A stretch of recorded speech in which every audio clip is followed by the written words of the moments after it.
Hi everyone, I'm Ben Brown. I'm a GP partner in Salford and as been said, senior clinical lecturer here at the university.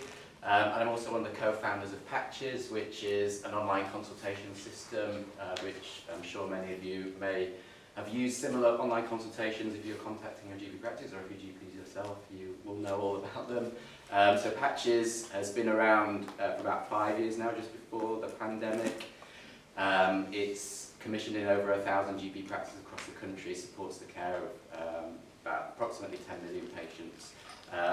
And we use AI to care navigate and triage patients, which I'm going to talk about today.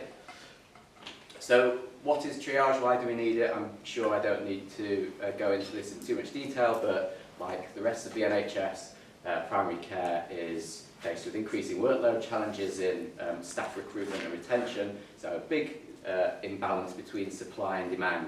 And so one of the key things that we need to do in primary care is make sure that patients are directed to the right person or the right service with the right level of urgency, so resources are used efficiently, but also, everything's done safely. And that's essentially what triage or care navigation is. But why do we need AI to do it? Well, usually triage is done by clinicians, and ideally it would be a GP, but that's not always possible because there aren't enough of us, and we're also the most expensive members of staff in the practice, so it's not really practical all the time. So often the initial triage anyway is done by non-clinicians and usually receptionists, as I'm sure you're all aware. And this is a quote from one of the GPs that we've interviewed during our research, and I think it captures it perfectly, is what we're asking these non-clinically trained people to do is essentially make clinical decisions. So, our hypothesis is, can AI help with that? So before we built any AI in Patches, we did a lot of user kind of based research. We did systematic reviews of the evidence on online consultations and triage in primary care.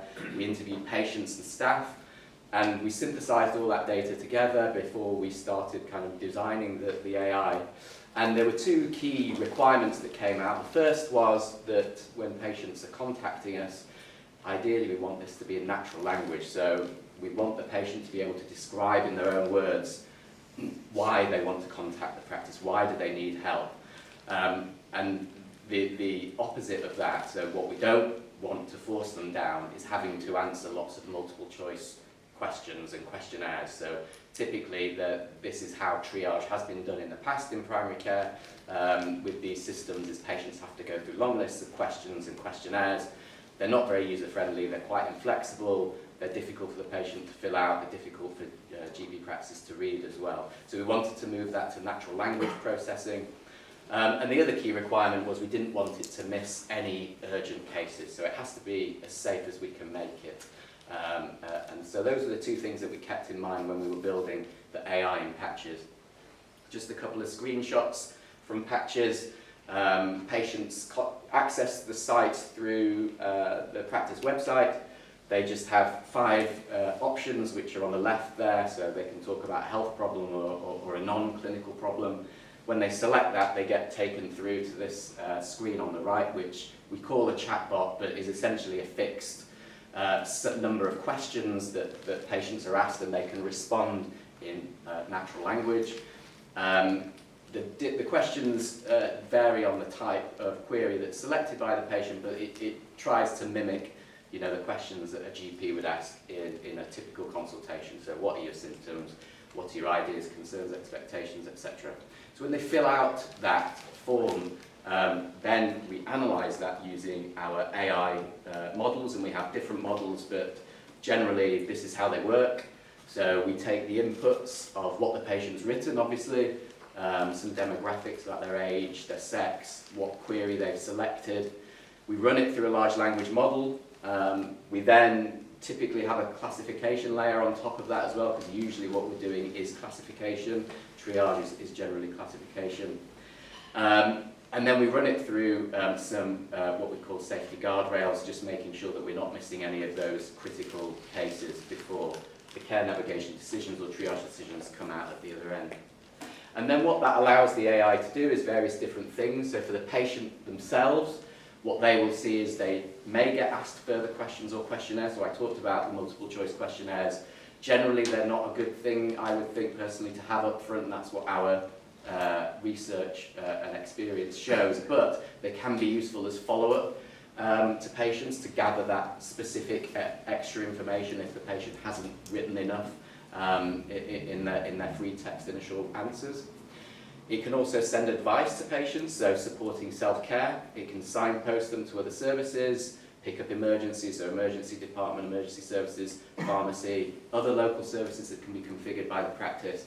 And it can also send links for the patient to book into appointments directly. So for example, if the practice has a physiotherapist in-house and the patient is complaining of knee pain, for example, they can be offered a link directly to book in with the physio if appropriate.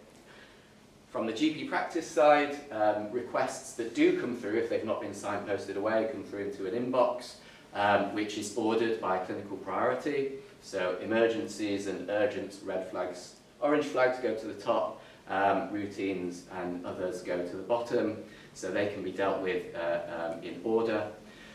Patients that may require an in-person appointment are flagged and highlighted, and requests can get automatically workflowed to specific teams within the practice as well. There's always a clinician in the loop, so this is what it looks like when a request is opened by a member of staff, and you can see the chat at the top, but at the bottom we've got the triage decision module, and where the AI has made a prediction, that's pre-filled by the AI, which can be reviewed by staff. They can change it if they disagree, and that feedback helps us to monitor how accurate the AIs are, but also feeds into their updating of the system as well. And as I said, all these actions that I mentioned before can be configured by the practice. So there's a lot of flexibility in how the AIs can be implemented. So it's all well and good building these lovely AIs, but how do you know whether they're actually working? And one of the things I'm really proud of is, and unique in what we're doing with Patches, is that we actually do a lot of research on the system as well. And we have kind of a 4-stage process. So we start off with model training and how we actually build the models, so taking historical data from patients and then building our models using that. And what we do is we compare different models when we've got a particular task that we want to automate using AI. Then what we do is we take the best performing model and we test it prospectively. So what we mean by that is we actually give it to practices to use, and we can monitor how the AI performs in practice. And of course, we can also monitor whether the AI that we're introducing is actually performing better than the previous version of the AI that we've used as well. What we also do, another kind of set of studies we do, is a head-to-head comparison. So we, between the AI and experienced GPs, and we curate a data set of patient queries that we've collected, and we've shown to a panel of GPs to get their opinion on the kind of triage decisions that should be made. We then show those to the AIs as well, and we compare the two to see how they fare. And what we found is that the AI is comparable to an experienced GP in a range of different care navigation decisions. And then finally, what we do is impact evaluation, and what we mean by that is randomized controlled trials. So at the moment, we're running the largest AI triage randomized controlled trial in primary care that I think has ever been done. So that's ongoing at the moment. We've got 100 practices using AI versus 100 practices not using AI, and what we're doing is comparing whether the AI is having an impact on reducing delays in care for urgent and emergency patients. That's in the follow-up phase at the moment. We've got about 6 months left on the data collection. So, big opportunity for using AI in primary care and triage in particular, I think. I think that, of course, it has to be safe, and you know, the only way that you're going to show that is by doing good research on these systems, and I think going forward that needs collaboration between clinicians, developers and researchers, and I think that's something that we should be demanding when using these type of systems in the NHS. Hi, that was great, thank you. I was wondering if you've got any questions in your RCT around the actual impact on reducing administrative burden on staff between the two arms of the trial, but also on equalities impact for the patients. And then probably I had a wider set of interesting points around whether there's any speech data or if it's all text, because obviously as a primary care consult, the way people speak as well as the actual words that they use is also really important in terms of the wider set of concerns that the patient might have, and whether and if moving to a text-based triaging position maybe puts some patients in a more difficult position in terms of their holistic health. Not just the clinical decision, but the flow diagram will take them down. Yeah, so there's a few questions, right. So the fairness analysis, this is a large study funded by the NIHR. You have to do fairness analysis if you get funded by the NIHR. So that's core in the analysis that we're doing. So we're looking at range of demographics and deprivation levels, and we've recruited practices from across the country to do that. So yes, that's in there. Yeah, it includes workload analysis as well. So yeah, we can look at the time to triage and how many are being, how many requests are being submitted. So we're looking at all of that. That's all inbuilt. Online consultations. What's your background? Are you from primary care? I'm a speech scientist. Right. So in primary care, every practice in the country is mandated to have one of these online consultation systems. So every practice has to have one. So this is kind of why we've built in this type of, so this is one way that everybody has to do it. In terms of the speech data, that's interesting. We do actually have another digital tool part that's kind of separate to Patches but integrates with it, where it's essentially asking the same questions but over the phone. And the patient obviously speaks and talks their answers instead of having to type them. So that's kind of addressing those patients that can't necessarily use smartphones and computers.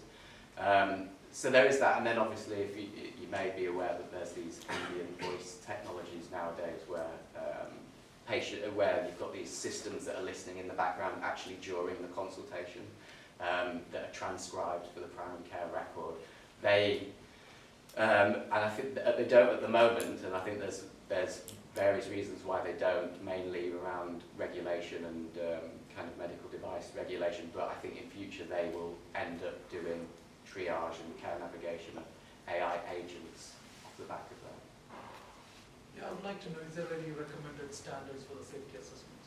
There's different safety assessments when you're building software for clinical use in the NHS. So there's a set of standards anyway that you have to abide by when you're implementing. So the people who are developing the technology, they have to go through a safety assessment. It's a very memorable name. It's DCB 0129 for the developer, but also the organisations that are implementing the system have to do their own risk assessment as well. Again, very memorable name of DCB 0160. But that does mandate kind of an approach to risk assessment for actually using the technology in practice. And yes, there's a whole methodology around it, using workshops and kind of walkthroughs. But when you're doing research, that obviously depends on your research question and what the system is doing exactly. But for example, in our AI models, one of the key things is it picking up urgent and emergency cases. And as I said at the beginning, one of the key requirements that it has, it shouldn't miss any, or should miss as few as possible. So the key metric there would be the recall or the true positive rate.